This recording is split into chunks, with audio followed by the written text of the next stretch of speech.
been under these circumstances. And look, we're really excited to be here, obviously, and really proud of our team and how they approached every day. Since we gotten down here, we've put in two pretty dang good practices, getting after it, and then as the game approaches here, we'll taper it down and then get ready to roll on Friday. So look forward and happy to answer any questions you guys have. All right, first question will go with Anthony Dasher from UGA Sports. Go ahead, Anthony. Mike, good to see you again, man. It's been a while. Hey, how's it going, man? Doing well. Look, obviously, I got to ask you about those days in Athens. You were the guy running I believe it was the defensive scout team, back in the day. Kind of what you remember about those times. Sure, we were doing everything. We were setting up tables for dinner. You name it. Back then, we didn't have iPads, so we had the playbooks, and I remember just having a really, really rough relationship with the printer. But yeah, those are great days, man. I mean, just learning from Coach Rick and Coach Grantham and Coach Bobo, and really just what makes an organization tick. How does it go? Just being in it on the ground floor, doing anything you can to help the team win was really valuable. There are great people in that building, and it was great experience for us. Okay, next question's from Seth Emerson. Go ahead, Seth. Mike, on that vein, I guess when your Georgia days were over, can you, talk about briefly, I guess you were thinking about getting out of the business, but then you got the right connection, and how important that was to put you to where you are now. Wow. Yeah, that was it was the spring of 2013, and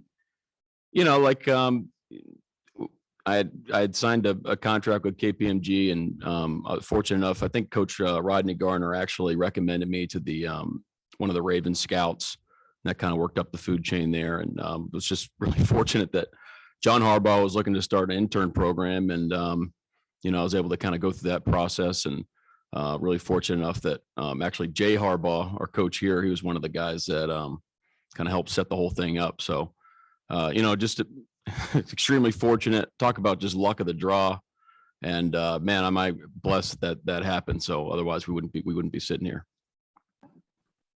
And next question for Mark Schleybaugh. Go ahead, Mark.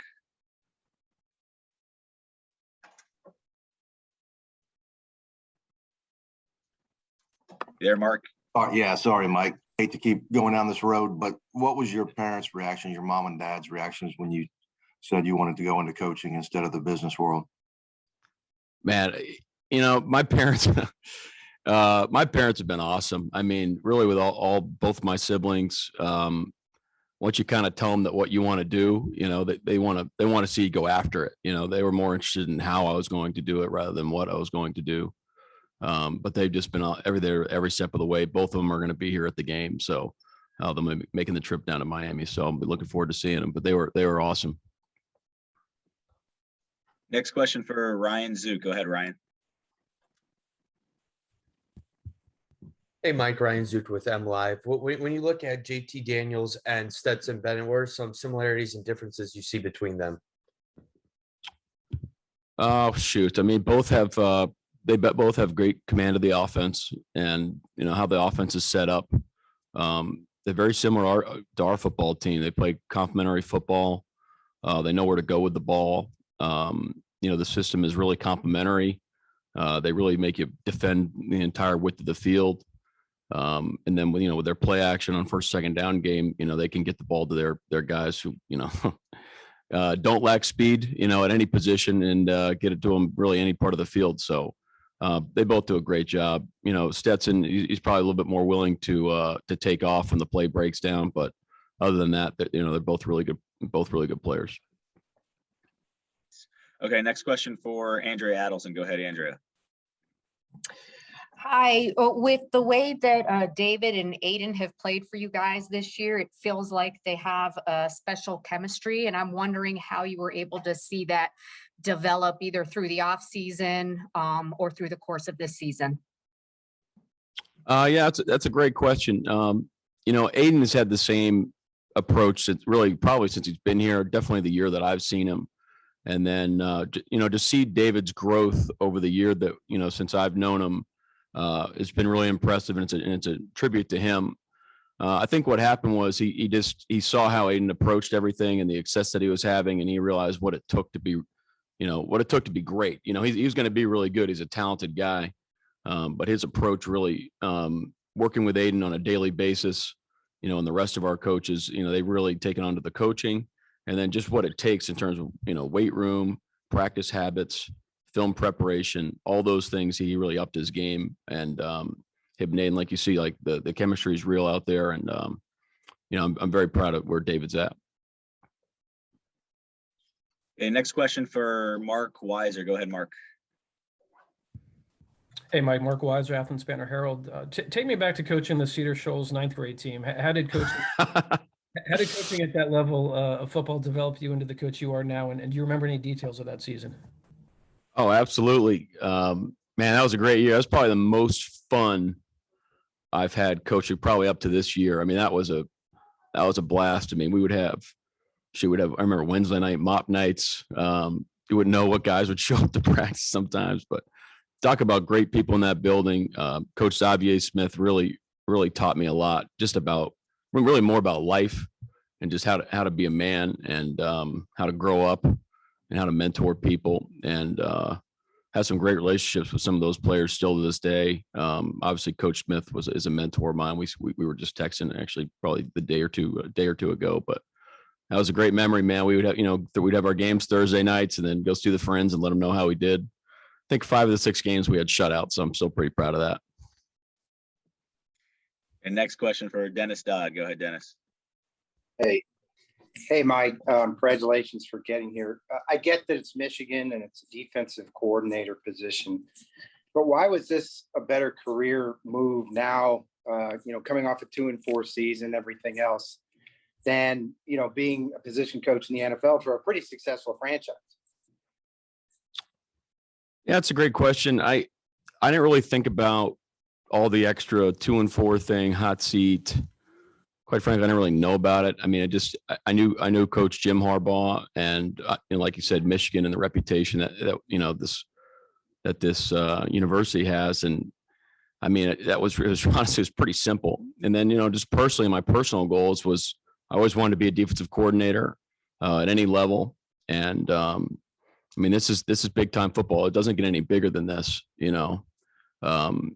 So if you want to do it at the biggest stage and have an impact on an organization, then this is the place to do it. So very thankful that Coach gave me this opportunity. And I mean, this is, as you can see, I mean, it's kind of like you got to pinch yourself that I'm looking down here at this microphone, it says Orange Bowl. It's kind of hard to believe that we're here, but it's been a great experience. And just again, really, really thankful for taking a chance on a guy like me. Next question for Zach Shaw. Go ahead, Zach. Mike, you guys have faced some pretty good receivers. I don't know if you faced a tight end like Brock Bowers. What makes him such a tough cover, and where do you think this defense is in terms of being ready for a tight end like that? Yeah, Brock is a heck of a player, man. He is really dynamic. I mean, the thing that they do with him is he really plays every position. He'll play the Z, the Y, the X, the move guy, the down guy. They'll give it to him on reverses, screens. I mean, it's pretty impressive, and tribute to their coaching staff for putting him in positions to affect the game. The difference between a tight end and a receiver is that the receiver, you can build some things where to find him, where he's at, and try to get, multiple guys on him. Tight end, it's a little bit more difficult. I guess it's just not the same, if that makes sense. But he's a heck of a player. I think the first thing you have to have is an awareness on where he's at. And if he's out of place, you have to understand that. And then just understand the things that he likes to do from certain positions. So we can help, try to slow him down as best as we can. But, they got great skill guys all across the board. Guys that can make you, can really hurt you at any point during the game. So the stress points of our zones and when we play man-to-man, when we pressure, when we don't, that'll kind of be an interesting chess game throughout the game. Okay, next question for Steve Hummer. Go ahead, Steve. Yeah, Mike, is Steve Hummer from the Atlanta Journal-Constitution. How would you, how much of your defense's overall personality is shaped by Aiden, do you think? And how do you describe that personality on the field? That's great. I mean, I'd say a lot, but I don't want to take away from guys like Josh Ross, Brad Hawkins, Donovan Jeter, guys in the back end, Vince Gray. I mean, I think it's been a team collective effort on what type of team we want to be and kind of our reputation as a defense. People say you take the, personality of your coach. I'm more subscribed to the theory they take the personalities of your leaders. And just when everybody decides that they want to do it a certain way, that's a powerful thing. And then we have the right guys, kind of spearhead that charge. How I describe it, we want to be 11 guys playing for one another. That's a powerful thing when you play for the guy next to you. And we want to have shocking effort when you watch the tape. We want teams to watch tapes on Sunday mornings and know they're in for a 60-minute battle. But just, proud of Aiden, man. I mean, he's definitely the guy that spearheads that type of personality. The next question for Aaron McMahon. Go ahead, Aaron. Mike, whether it was the speed with which you and the staff kind of connected with the guys this year, maybe some of the wins or the Big Ten championship, what has surprised you most this year about the success you guys have been able to have? Yeah, that's a great question. Really, it went by so fast. Like you said, Aaron, I mean, we were here, we were in spring ball, we were rolling, we were in summer work. We went to training camp. There's the crazy June recruiting month that seemed like didn't even happen. Again, I mean, and it sounded like a broken record, but just, you walk in the first day and you're wide eyed, trying to get, there's a bunch of people everywhere. You don't know who's who, like trying to remember names and stuff. And the one thing I remember from the first day is just the look on Josh Ross and Aiden's eyes. It was like, okay, like we got two dudes that will literally do anything we ask them to do. Like these guys are ready to go. They're two guys on a mission. And from that point, we were rolling. It was just like, okay, like how do we want to do this? This is what I see. What do you guys see? All right, let's do it. It was pretty simple and just needed to help us put it in motion. But I'd say the speed of the year, I feel like it's almost a year ago, this whole thing, got started and we were on a plane to Dan Arbor in the snow. And now we're down here in sunny Miami. All right, last question here for Coach Michael Cohen. Go ahead, Mike. Hey, Mike, Michael Cohen from the Detroit Free Press. Before the season, we were asking a lot of the guys questions about your defense, trying to sort of figure out what it would look like, what it wouldn't. And a lot of them said that what they liked about working with you is how you were able to help their football IQ expand and understanding of the game. I guess, now 3-4 months from when we were asking those questions, what are some of the ways you've seen those heightened IQs manifest themselves on the field? Like as a coach, from a coaching perspective, how do you see those higher football IQs show up week in, week out? To your point, like in order to build a system, you have to have a foundation. So if you build it just, on a shallow foundation or a narrow foundation, there's no room to grow where you want it to go. So we spent a lot of time building the foundation of football, how we want it to look, how we want to play, certain principles within the defense that we wanted to install. And those carry, weight throughout the season. So we're able to build on that. So you're not playing a different defense every week and you're not able to have any sort of, accumulation throughout the year. So one thing is we're able to stack days and we're always making progress. I think the way you see that, kind of come into play is, I've said this before, but like if you can close your eyes and hear everything that's going on before, during, and after the play, it's like, and you can visualize what happened and how we rotated and, how we alerted things and post alerted things. When you hear it and you hear a loud defense, they understand what's going on. When there's not a lot of noise out there and there's not a lot of communication, to me, that's a signal of a confused defense that ultimately won't play as fast or as violently as you need them to. So I think if you came to one of our practices, you'd be impressed with the communication going on. All right. Thanks, Coach. Appreciate your time this morning. My pleasure. Good to see you guys. Thank you.